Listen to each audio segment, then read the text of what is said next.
زینه دهم و نهم یعنی پنچر و برقچی اونقدر زیاد نیست. با پنچر نقش بازیده است و با برقچی باشد سوی سرمربی دست تویرجان مومینوف.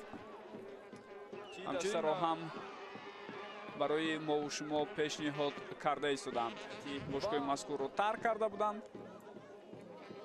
اینک او با بلند کردن صدایشتکی خود رقابت را آغاز می‌بخشد.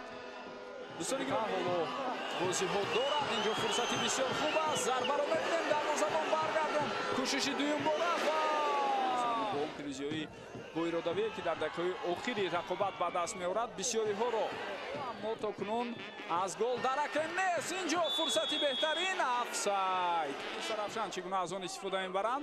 پرتافت توپ و ببینید که اینجا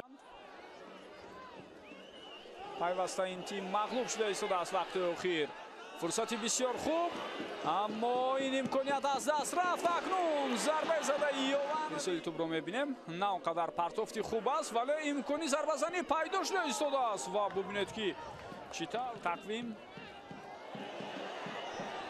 با سه حریفی بسیار مشکلی برای خود روبرو خواهند شد. یک گل اولینی فوتبال بازی دسته ایسترافشان با قید گرفته بشود و حساب شدید دسته ایسترافشان با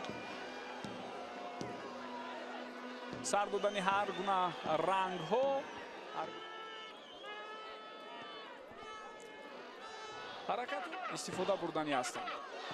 ضربه راست سوی دروازه برای دروازه این دفعه پرتافتی توپ نه اونقدر خوب بود و امکانیتی بهترین پیدا می شود اما داور باز هم افساید را به قید می گیرد.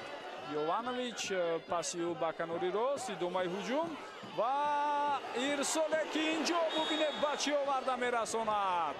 جرأت در خود پیدا نمی کنند و تا با آخر برای توپ گل نمیبرند. می تواند این برای آنها مشکلی ایجاد کند. فرصت نوبتی حساب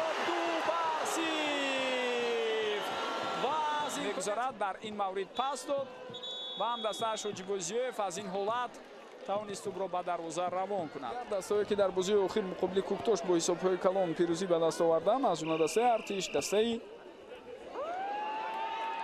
روشن میتواند همین گونه غلبه بزرگ را صاحب شود. فرصت برای الهام براتوف اینجا از دست هم نمود.